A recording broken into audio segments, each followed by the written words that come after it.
आज हम लोग यहाँ पे देखेंगे बिहार बोर्ड वर्ग 6 का गणित। और यहाँ पे हम लोग समझेंगे चतुर्भुज के बारे में। ठीक है, तो देखिए जैसे कि यहाँ पे आप देख रहे हैं, यहाँ पे दिया हुआ चतुर्भुज। देखिए चतुर्भुज को अंग्रेजी में यानी कि क्या कहते हैं, क्वाड्रिलेटरल। ठीक है, चतुर्भुज को अंग्रेजी में क्वाड्रिलेटरल कहा जाता है। तो आइए यहाँ पे जो कुछ आकृति दिया गया है उन पे विचार करते हैं। जैसे कि देखिए यहाँ पे जो दिया हुआ है, ठीक है, यहाँ पे जो आकृति दिया हुआ है, देखिए यहाँ पे जैसे कि ये वाला आकृति है। देखिए यहाँ पे कितनी भुजा है, एक भुजा, ये दूसरी भुजा, ये जो तीसरी भुजा और ये चौथी भुजा, और ये आकृति जो है पूरी तरीके से बंद है। तो ये जो चतुर्भुज का निर्माण कर रहा है। फिर से यहाँ पे देखिए, यहाँ पे एक भुजा, ये दूसरी भुजा, ये तीसरी भुजा और ये चौथी भुजा है। ठीक है, इसमें भी चार भुजा है, लेकिन ये जो आकृति यहाँ से खुली हुई है, तो ये जो है चतुर्भुज का निर्माण नहीं करेगा। फिर से देखिए यहाँ पे एक है, एक भुजा, ये दूसरी भुजा, तीसरी भुजा और ये चौथी भुजा। ठीक है ना, और ये क्या चारों तरफ से पूरी तरीके से बंद है, यानी कि ये भी चतुर्भुज का निर्माण कर रहा है। फिर से देखिए यहाँ पे एक भुजा है, दो भुजा, तीन भुजा और ये चौथी भुजा, लेकिन ये जो यहाँ से खुला हुआ, तो ये भी जो चतुर्भुज का निर्माण नहीं कर रहा। फिर से देखिए यहाँ पे एक भुजा, दूसरी भुजा और ये तीसरी और ये चौथी भुजा, लेकिन यहाँ से देखिए इसका मुंह खुला हुआ, तो ये भी जो चतुर्भुज का निर्माण नहीं कर रहा है। देखिए यहाँ पे जो इन दो आकृति के जो अनुसार हम कह सकते हैं, ये जो चतुर्भुज का जो परिभाषा होगा, हम क्या लिखेंगे, देखिए चतुर्भुज जो परिभाषा हो जाएगा, यानी कि चार भुजाओं से बनी बंद आकृति को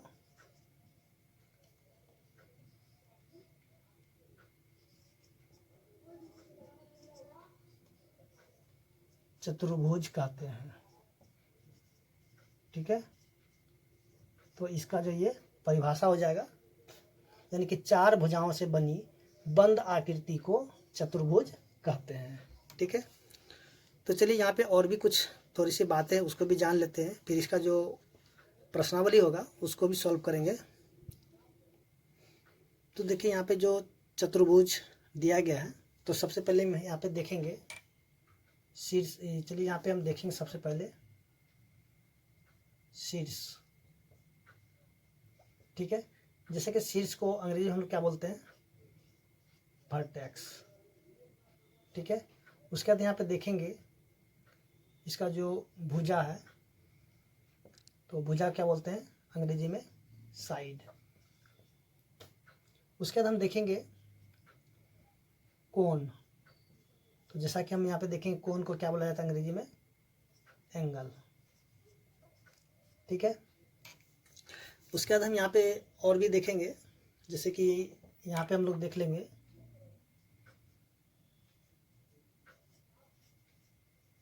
सम्मुख भुजा, जिसको हम लोग बोलते हैं अपोजिट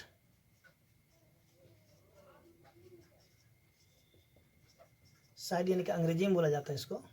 ठीक है, और भी है, सबसे पहले यहाँ पे इतना देख लेते हैं, उसके बाद फिर से जो और भी बातें होगा उसको भी देखेंगे। तो देखिए यहाँ पे सबसे पहले इसका हम नाम दे देते हैं, ए बी सी डी। ठीक है, तो यहाँ पे देखिए शीर्ष। तो शीर्ष क्या होगा कि देखिए एक ही बिंदु से जब दो या तीन जो रेखाखंड है जब वो निकलती है, तो उसको हम लोग क्या बोलते हैं, वर्टेक्स। जैसे देखिए यहाँ पे ये वाला बिंदु, ये वाला बिंदु है, देखिए यहाँ से एक रेखाखंड उधर गया और यहाँ से एक रेखाखंड ऊपर की ओर गया। ठीक है, तो इसका जो शीर्ष क्या हो जाएगा, ए। यहाँ पे शीर्ष की जगह हम क्या लिखेंगे, ये लिखेंगे। फिर देखिए यहाँ पे बी भी एक शीर्ष हो जाएगा। उसके बाद देखिए यहाँ पे जो सी है, सी भी एक शीर्ष बनेगा। उसके जो डी है, तो डी भी एक शीर्ष बनेगा। ठीक है, तो इसका शीर्ष क्या क्या हो जाएगा, ए हो जाएगा, बी होगा, सी होगा और डी होगा। उसके देखिए इसका जो भुजा, ठीक है, भुजा देखिए यहाँ से ए से लेकर के बी तक, ये वाला ए से लेकर के बी तक एक भुजा हो गया। तो यहाँ देखेंगे इसका ए भी एक भुजा हो गया। उसके देखिए यहाँ पे बी सी भी एक इसका भुजा हो गया। उसके यहाँ पे देखिए सी डी, तो सी डी भी भुजा हो जाएगा। उसका डी ए, तो डी ए भी इसका भुजा हो जाएगा। ठीक है ना, अब देखिए ए बी को हम बी ए भी लिख सकते हैं। जैसे ए बी है ना इसका भुजा, इसको हम ऐसे भी लिख सकते हैं, या तो आप ऐसे लिखिए ए बी लिखिए चाहे बी ए लिखिए, दोनों ही सही है। उसी तरह यहाँ पे बी सी है, तो बी सी को हम सी बी भी लिख सकते हैं। ठीक है, चाहे बी सी लिखे या फिर हम सी बी लिखें, ठीक है ना, यानी कि दोनों ही सही है। अब देखिए हम सी डी है तो सी डी को हम डी सी भी लिख सकते हैं। उसके डी ए को हम क्या लिख सकते हैं, ए डी भी लिख सकते हैं, ठीक है ना। तो अब देखिए यहाँ पे हम देखेंगे कोण, तो कोण देखिए यहाँ पे ये वाला कोण है, एक कोण, ये हो गया दूसरा कोण, ये हो गया तीसरा कोण, ये हो गया चौथा कोण। यानी कि एक जो चतुर्भुज है तो चतुर्भुज में कितने कोण बन जाएगा, तो एक चतुर्भुज में 4 कोण बनेगा। देखिए यहाँ पे 1 कोण, 2 कोण, 3 कोण, 4 कोण, ठीक है। तो कोण को हम ऐसे भी लिख सकते हैं, इसके ए है तो यहाँ पे कोण ए को ऐसे लिखेंगे कोण ए, ठीक है। उसके बाद यहाँ पे लिखें कोण बी, उसके यहाँ पे लिखें कोण सी, उसका जो कोण हो जाएगा डी हो जाएगा। तो जैसा कि हम लोग त्रिभुज में जैसे लिखे थे कोण का नाम, वैसे यहाँ पे इसका भी हम नाम लिख सकते हैं। जैसे देखिए यहाँ पे ए है, ठीक है ना, ए यानी कि बीच में होना चाहिए। इस कोण ए के बारे में कैसे लिख सकते हैं, देखिए कोण ए तो लिखेंगे, इसको हम और भी तरीके से लिख सकते हैं, जैसे बी ए डी, यानी कोण क्या हो जाएगा, बी ए डी भी हम लिख सकते हैं। क्योंकि देखिए जिस कोण के बारे में हम कहेंगे, मतलब जिस कोण के बारे में अगर कहा जाता है तो उसको हमेशा बीच में लिखा है। जैसे कि ए के बारे में बोला जा रहा है तो ए क्या हो जाएगा, बीच में हो जाएगा, ठीक है ना। तो फिर से देखिए यहाँ पे बी ए डी हो गया, तो फिर यहाँ से हम डी ए बी भी लिख सकते हैं। इसको क्या लिख सकते हैं, कोण डी ए बी, ठीक है ना। यानी कोण ए को हम इस तरीके से, यानी कि 3 तरीके से इसको लिख सकते हैं। ठीक उसी तरह से यहाँ पे बी दिया हुआ है तो बी को भी हम इस प्रकार से लिख सकते हैं। जैसे बी यहाँ पे तो ये क्या लिखे, ए बी सी, यानी कि बी के बारे में बोला जाए तो बी क्या हो जाएगा, बीच में रहेगा, ठीक है। यानी कि कोण बी के बारे में बोला जाए तो कोण ए बी सी, ठीक है। फिर देखिए यहाँ से सी बी ए भी लिख सकते हैं इसको, कोण बी को सी बी ए। और उसी तरह हम सी को भी लिख सकते हैं बी सी डी, यानी कि लिखेंगे कोण बी सी डी। फिर यहाँ पे डी सी बी भी लिखेंगे इसको, कोण डी सी बी। उसके बाद जो है फिर से जो यहाँ पे कोण डी है तो कोण डी ए डी सी लिखेंगे, कोण ए डी सी। फिर से सी डी ए भी लिख सकते हैं इसको, कोण सी डी ए, ठीक है ना। तो यहाँ पे हम देखें जो कोण है तो कोण को किस प्रकार से लिखा जाता है तो वो भी हमने देख लिया यहाँ पे, ठीक है। अब देखिए यहाँ पे एक चीज़ याद रखिएगा, ये जो कोण जो दिया हुआ कोण यहाँ पे ए बी सी डी, ठीक है, जब इन सभी को हम जोड़ेंगे तो ये जो 360 डिग्री के बराबर हो जाता है। यानी कि कोण जो है ए बी सी डी, जब इनको हम जोड़ेंगे तो कितना हो जाएगा, 360 डिग्री। क्यों होगा तो उसको भी हम देखेंगे। जैसे कि यहाँ पे देखिए, जैसे ये देखिए त्रिभुज, सॉरी चतुर्भुज है ये, तो ये चतुर्भुज हो गया, ठीक है ना। अगर इसको हम यहाँ से इस तरीके से एक विकर्ण दे देते बीच से, देखिए यहाँ पे कितने 2 त्रिभुज बन गया। तो जैसा कि हम जानते हैं एक त्रिभुज का मान कितना होता है 180 डिग्री और दूसरा का मान हो जाएगा 180 डिग्री। तो इन दोनों को जब हम जोड़ देंगे तो कितना हो जाएगा, 360 डिग्री के बराबर हो जाएगा, ठीक है। ये 180 और ये हो गया 180, यानी 180 कितना हो जाएगा, 360 डिग्री। इस तरह हम कह सकते हैं कि जो एक चतुर्भुज का जो मान हो जाएगा 360 डिग्री, ठीक है। तो चलिए अब यहाँ पे हम देखते हैं जो सम्मुख भुजा क्या होता है। देखिए सम्मुख भुजा होता है अपोजिट साइड, ठीक है, यानी कि इसको अंग्रेजी में बोलते हैं अपोजिट साइड बोलते हैं। जैसे देखिए यहाँ पे ए बी है, ठीक है ना, ए बी के सामने कौन है, सी डी है ना, ए बी के क्या है, डी सी है, और ये जो है यानी कि ए डी के जो अपोजिट यानी कि सामने कौन सा है, यानी कि बी सी है। तो इसको हम क्या लिखेंगे, सम्मुख भुजा। तो सम्मुख भुजा को हम लिखेंगे यानी कि ए बी के सम्मुख कौन है, डी सी है, ठीक है। उसके बाद जो है यहाँ से देखिए ए डी के सम्मुख कौन है, ए डी के सम्मुख ये वाला है ना बी सी, तो इसका सम्मुख भुजा हो जाएगा, ठीक है। सम्मुख भुजा कौन हो जाएगा, ए बी का हो जाएगा डी सी और ए डी हो जाएगा बी सी। उसके बाद और देखते हैं जो कि इसका सम्मुख कोण हो जाएगा।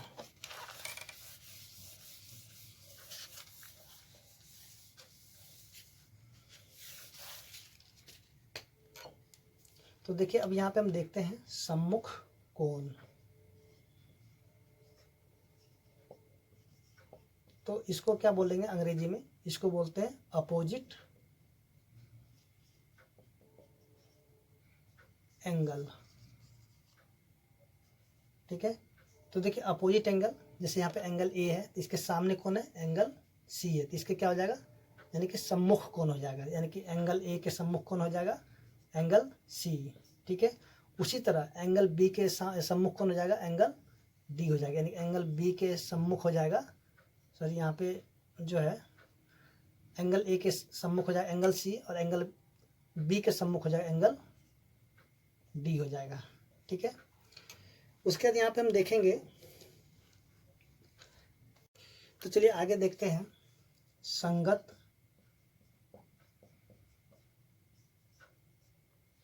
भुजा। देखिए संगत भुजा को अंग्रेजी में क्या बोला जाता है, एडजेसेंट साइड।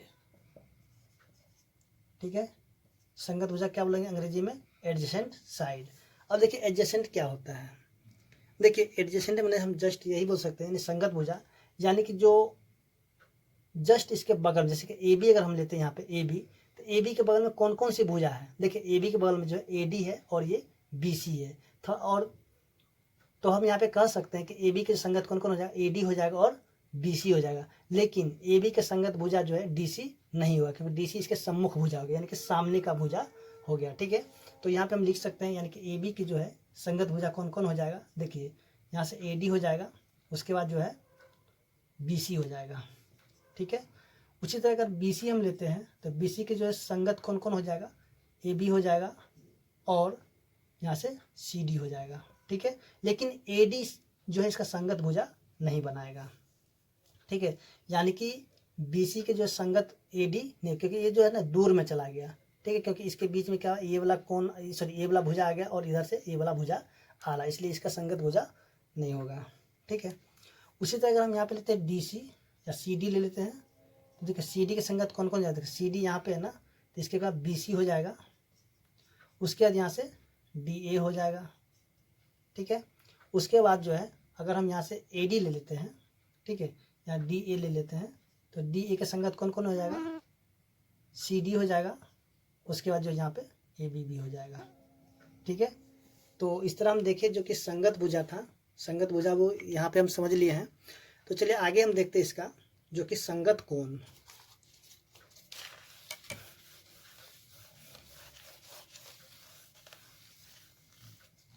तो देखिए संगत कोण, तो देखिए संगत कोण को अंग्रेजी में क्या बोलेंगे, इसको बोलते हैं एडजेसेंट एंगल। ठीक है। इसको क्या बोलेंगे, एडजेसेंट एंगल। जैसे देखिए यहाँ पे एंगल, जैसे उसी तरह समझेंगे, यहाँ पे भी एंगल ए है, इसके जस्ट बगल में कौन है, देखिए एंगल ए के बगल में जो है एंगल बी है और एंगल डी है। ठीक है। एंगल ए के बगल में कौन है, यानी कि यहाँ पे देखिए ये बगल में। ठीक है। अगर एंगल यहाँ पे तो इसके बगल में बी है और ये डी है, लेकिन सी नहीं होगा। ठीक है ना। तो यहाँ पे हम देखिए एंगल ए के जो है संगत हो जाएगा कौन सा, एंगल बी, उसके बाद एंगल डी बी हो जाएगा। ठीक है ना। अगर एंगल बी ले लेते हैं यहाँ से, तो इसके संगत कौन हो जाएगा, एंगल सी हो जाएगा और एंगल ए हो जाएगा। अगर एंगल सी ले लेते हैं तो एंगल बी हो जाएगा। ठीक है। और एंगल डी हो जाएगा। उसके बाद एंगल डी अगर ले लेते हैं तो इसके संगत कौन हो जाएगा, एंगल ए हो जाएगा और एंगल सी हो जाएगा। ठीक है। तो इस तरह हम देख लिए कि संगत कोण क्या होता है। तो चलिए यहाँ पे हम देखते हैं अब इसका विकर्ण।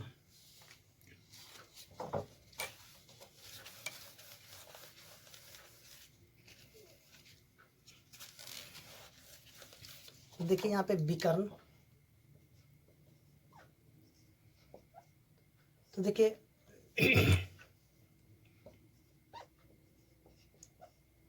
देखिए विकर्ण को अंग्रेजी में क्या बोलते हैं, देखिए विकर्ण को अंग्रेजी में बोलते हैं डायगोनल। इसको अंग्रेजी में क्या बोलेंगे, डायगोनल। ठीक है। तो अब देखिए जैसे कि यहाँ पे ये वाला, सॉरी चलिए यहाँ से हम इसको इस तरह से यहाँ पे मिला देते हैं। ठीक है। और यहाँ से इसको ये वाला मिला देते हैं। ठीक है ना। तो ये जो है यहाँ से ए से लेकर के सी तक, ठीक है, ए सी इसका क्या हो गया, एक डायगोनल हो गया। उसके एक तो यहाँ पे बी डी भी एक इसका डायगोनल बन गया। ठीक है। तो चलिए यहाँ पे हम लोग देखते हैं अंतःभाग और बहिर्भाग, ठीक है। तो जैसे कि यहाँ पे हम लेते हैं, जैसे कि यहाँ पे चलिए ए बी सी डी, ठीक है। अब देखिए यहाँ पे जो देखेंगे, जैसे कि अंदर में हम कोई बिंदु देते हैं पी, ठीक है। चलिए यहाँ पे देते क्यू। उसके बाद देखिए जो कि यहाँ पे हम बाहर में देते हैं क्या, चलिए आर देते हैं। उसके बाद एस यहाँ पे देते हैं, ठीक है। अब एक देखिए अंतःभाग, ठीक है। अंतः मतलब क्या होता है, अंदर, यानी कि चतुर्भुज के अंदर, यानी कि अंदर का भाग, ठीक है ना। सीधे से हम बोल सकते हैं अंदर का भाग। देखिए इसको अंतःभाग को जो है अंग्रेजी में बोलते हैं इंटीरियर। क्या बोलेंगे इसको अंग्रेजी में, इंटीरियर, ठीक है। तो देखिए अंदर में कौन कौन सा है बिंदु, देखिए चतुर्भुज के अंदर कौन सा है, यानी कि पी है और क्यू है, ठीक है। और देखिए इसका जो बहिर्भाग, बहिर्भाग के बाहर का भाग, ठीक है, यानी कि बाहर का भाग, यानी बाहरी भाग भी बोल सकते हैं, ठीक है। तो देखिए सबसे पहले यहाँ पे देखेंगे बहिर्भाग को अंग्रेजी में क्या बोलते हैं, एक्सटीरियर। क्या बोलेंगे इसको, एक्सटीरियर, ठीक है। एक्सटीरियर क्या होगा, बहिर्भाग या फिर बाहर का भाग। देखिए बाहर में कौन कौन है, देखिए बिंदु आर है, यहाँ पे बिंदु एस है। तो ऐसे हम कह सकते हैं एस और आर जो है चतुर्भुज के बहिर्भाग में, यानी कि यहाँ पे लिखेंगे एस, यहाँ लिख देंगे आर, ठीक है। तो यहाँ पे हमने देख लिया इसका जो बेसिक कुछ बातें था। तो चलिए यहाँ पे हम देखते हैं जो क्वेश्चन नंबर, सर यहाँ प्रश्नावली 5.4 का जो क्वेश्चन नंबर 1 है। तो देखिए एक में दिया हुआ कि एक चतुर्भुज बनाइए और उसमें भुजा कोण एवं शीर्षों के नाम बताइए। तो आप जो इसको जो जैसे कि हमने जो इसका बेसिक में बताया था, तो आप उसको इसे भी बता सकते हैं। तो चलिए यहाँ पे देखते हैं क्वेश्चन नंबर 1। तो सबसे पहले हम यहाँ क्या करते हैं, एक चतुर्भुज बना लेते हैं, ठीक है, क्वेश्चन नंबर 1 के लिए।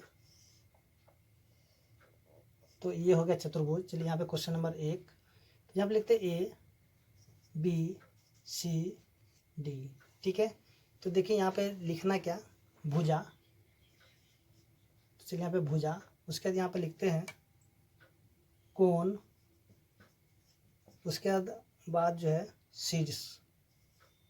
तो जैसा कि अभी हम जो कि इसका नाम लिखने के लिए बताए थे पीछे, ठीक है, तो आप उसी तरह लिख सकते हैं कि भुजा क्या हो जाएगा, ए बी हो जाएगा, उसके बाद बी सी बी हो जाएगा, सी डी, उसके बाद डी ए, ठीक है।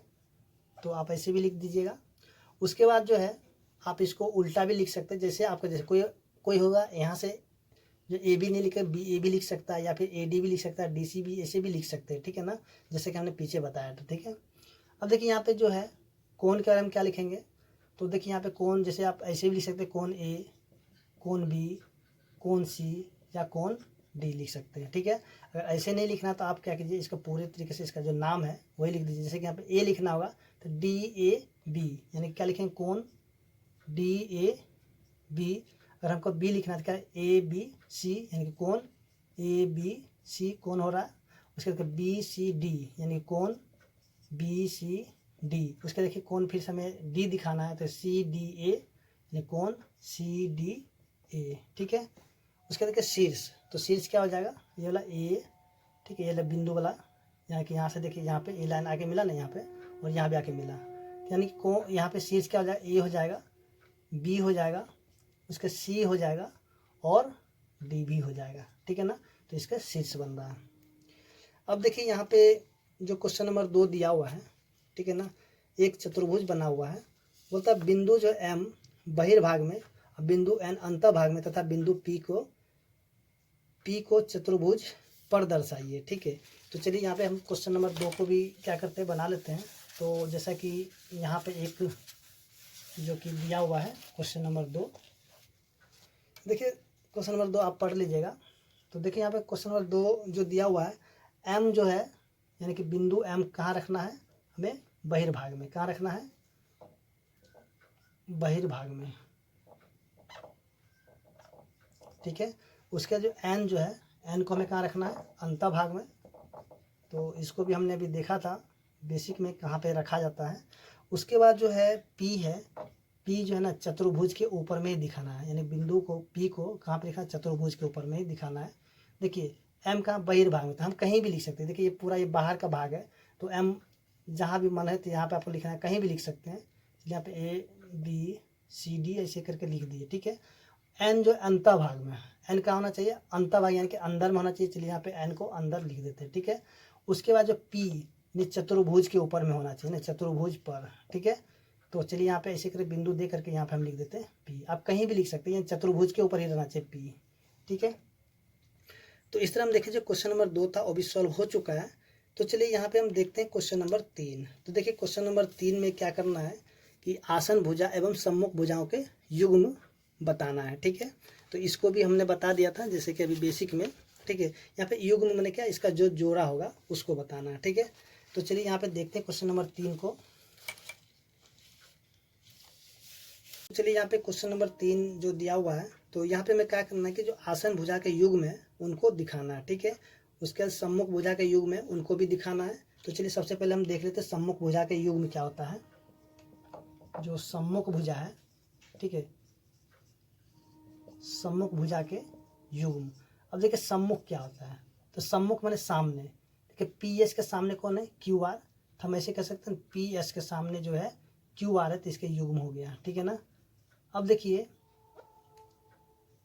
यहाँ से, अब देखिए RS के सम्मुख यानी कि सामने कौन है, तो RS के सामने QP है।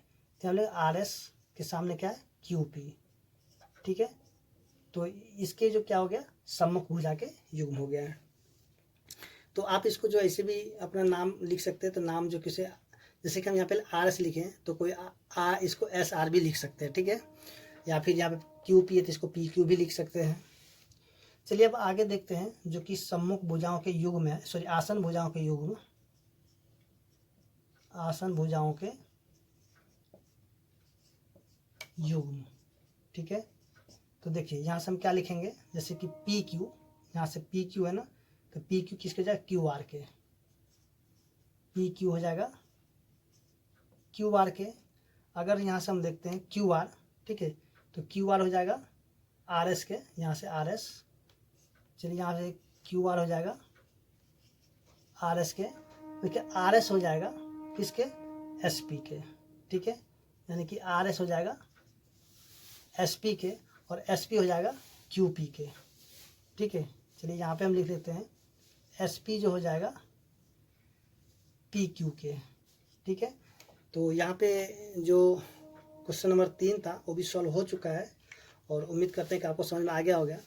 तो चलिए अब देखते हैं इसका जो क्वेश्चन नंबर 4 है। तो क्वेश्चन नंबर 4 में जो दिया हुआ कि एक जो चतुर्भुज स्वयं से रचना करे और उसके जो विकर्ण खींचे, ठीक है। तो चलिए हम क्या करते हैं कि जैसे कि यहाँ पे जो दिया हुआ है, ठीक है, ये चतुर्भुज, तो इसी में हम क्या करते हैं कि एक चतुर्भुज, तो ये चलिए यहाँ पे बन गया है और इसमें क्या विकर्ण खींचना है। तो विकर्ण जैसे कि अभी बताए थे पीछे, देखिए यहाँ से ये, चलिए यहाँ से हम इसको मिला देते हैं, यहाँ से सॉरी ये आ जाए ये वाला, ठीक है। तो इसके विकर्ण हो गया, ये इसके विकर्ण। तो विकर्ण हम क्या लिखेंगे, यहाँ से विकर्ण जो बन गया PR, ठीक है, और यहाँ से क्या हो जाएगा QS, ठीक है। तो इसके विकर्ण हो गया। तो इसे जो आपको कोई भी जो चतुर्भुज है उसको बना करके आप क्या करना, उसको विकर्ण खींच देना, ठीक है। तो उम्मीद करते हैं कि आपको जो क्वेश्चन नंबर 4 समझ में आ गया होगा। अगर आपको मेरा वीडियो अच्छा लगा तो प्लीज़ मेरे चैनल को लाइक और सब्सक्राइब करें, वीडियो को भी लाइक करें। धन्यवाद।